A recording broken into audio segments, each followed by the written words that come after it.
क्या सचिन अपनी टीम को लेकर अपने दुश्मनों को धूल चटाकर विजय हासिल करेगा?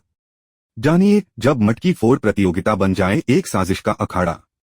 सचिन की आंखों में जीत की एक चमक थी जो साफ दिख रही थी। आज मटकी फोड़ प्रतियोगिता के मैदान में उतरते ही उसने अपनी टीम को जोश दिलाया और कहा, आज हम सिर्फ मटकी नहीं बल्कि उन सभी लोगों का घमंड भी तोड़ने वाले हैं जो हमें हमेशा नीचा दिखाने की कोशिश करते हैं। उसकी आवाज में जो जुनून था वह पूरे परिवार को एकजुट कर रहा था। उसकी आंखें चारों ओर घूम रही थीं, मानो वह पहले से जानता था कि कुछ बड़ा होने वाला है।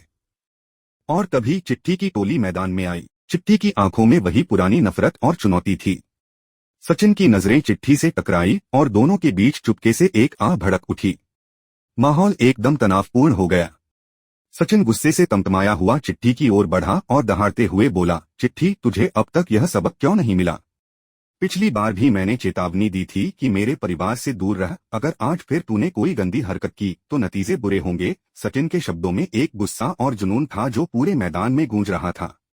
चिट्ठी ने होठों पर तिरछी मुस्कान लाते हुए जवाब दिया, सचिन, जितना तू समझता है उतना आसान नहीं है। आज की प्रतियोगिता में तेरी सारी अकड़ तोड़ दूंगा। दही हांडी तोड़ने का सपना तुझे बस सपना ही रहेगा। चिट्ठी के इन शब्दों से माहौल और भी गर्म हो गया। लोग दोनों के बीच बढ़ती तनातनी को देखकर चुप थे, जैसे अगले पल कुछ भी हो सकता था। तभी दिलीप, जो सचिन का करीबी दोस्त था, आगे बढ़ा और चिट्ठी की कॉलर पकड़ते हुए बोला, बहुत हो गया तेरा ड्रामा। अगर तू अपनी जुबान पर काबू नहीं रखेगा तो खींच लूंगा। माहौल और भी तनावपूर्ण हो गया था और तभी सायली ने तेज आवाज में कहा, बस करो।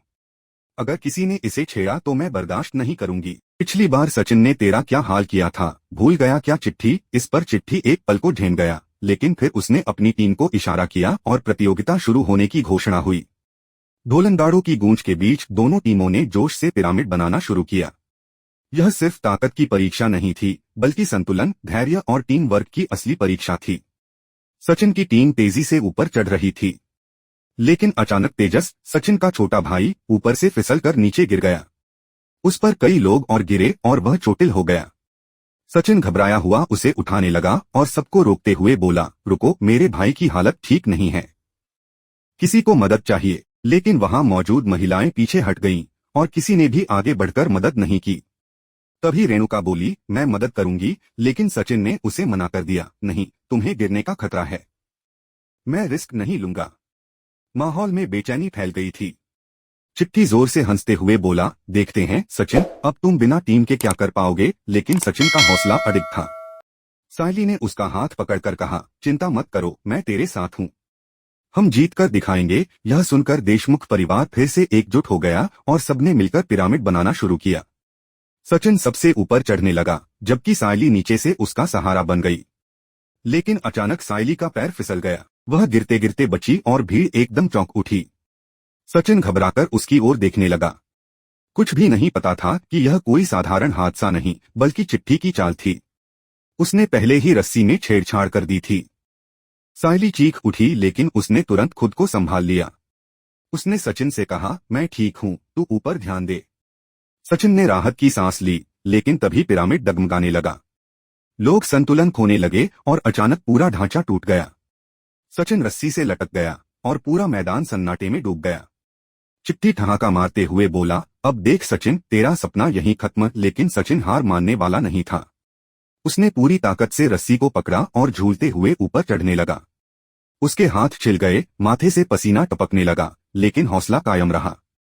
भीड़ की धड़कनें थम गई थीं। अंत में सचिन ऊपर पहुंचा और मटकी पर जोरदार वार किया। मटकी टूटते ही दही और माखन चारों ओर बिखर गए। जय हो की गूंज से पूरा मैदान गूंज उठा। देशमुख परिवार की जीत हो गई थी। सचिन नीचे उतरा और सायली को गले लगा लिया। दोनों की आंखों में खुशी और राहत के आंसू थे। इस जीत ने न केवल उनका सम्मान बढ़ाया, बल्कि उन्हें 2 लाख रुपए का इनाम भी दिलवाया। चिट्ठी का चेहरा गुस्से और शर्म से लाल हो गया। सचिन उसकी ओर बढ़ा और ठंडी आवाज में बोला, यह है देशमुख परिवार की ताकत।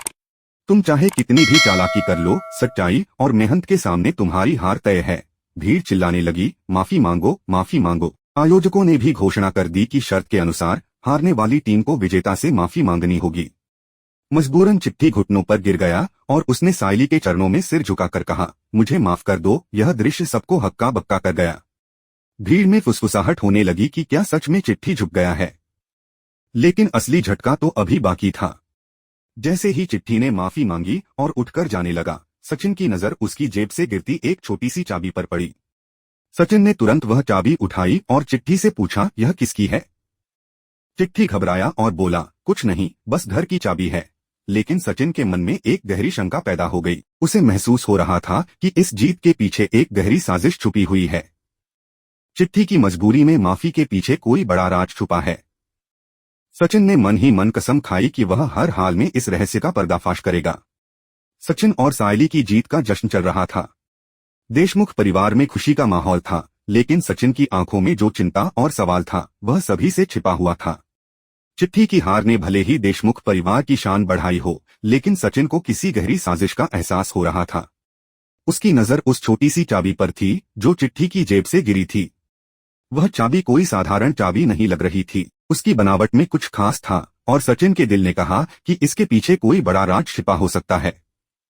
सभी लोग मिष्ठान खाते हुए उत्सव में मग्न थे, लेकिन सचिन का मन कहीं और था। वह चाबी पर पूरी तरह से ध्यान केंद्रित किए हुए था। उसके मन में एक सवाल बार बार उठ रहा था, क्या यह चाबी किसी बड़े राज की ओर इशारा कर रही है?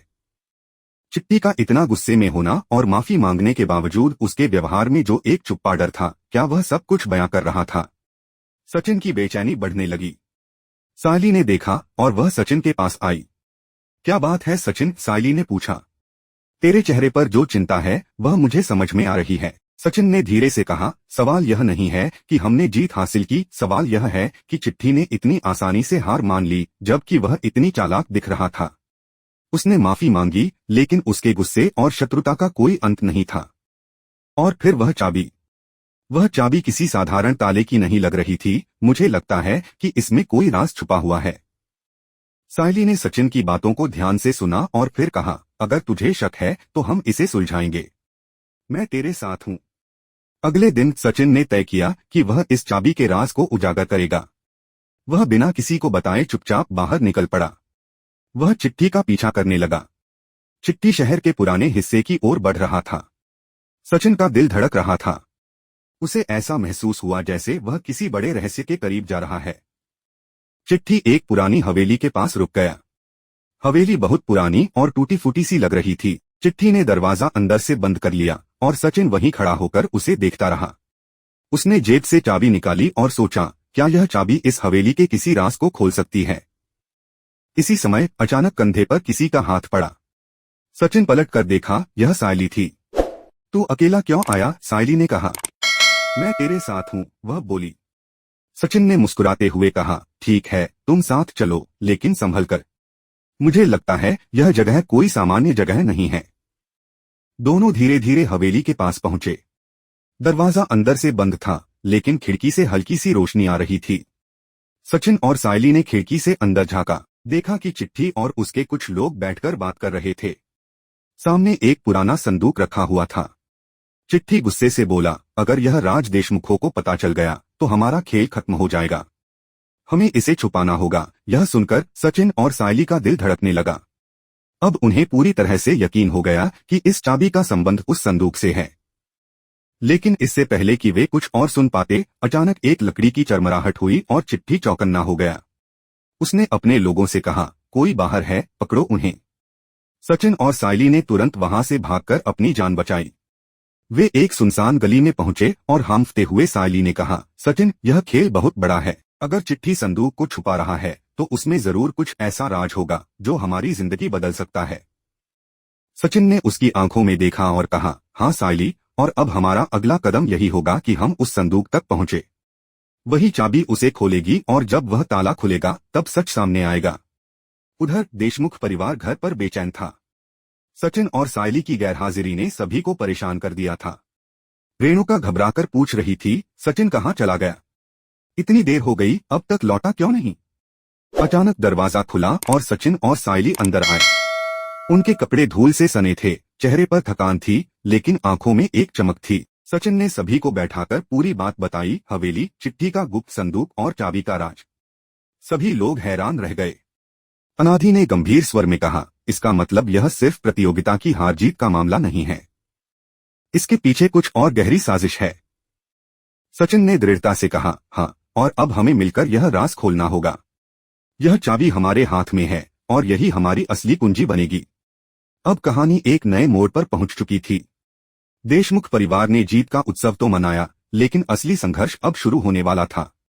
सचिन और सायली के सामने चिट्ठी और उसके लोगों का खेल नहीं था, बल्कि एक बड़ा रहस्य था जो उनकी जिंदगी बदल सकता था। असली सवाल यह था कि उस संदूक में क्या था और क्यों चिट्ठी उसे छुपाना चाहता था।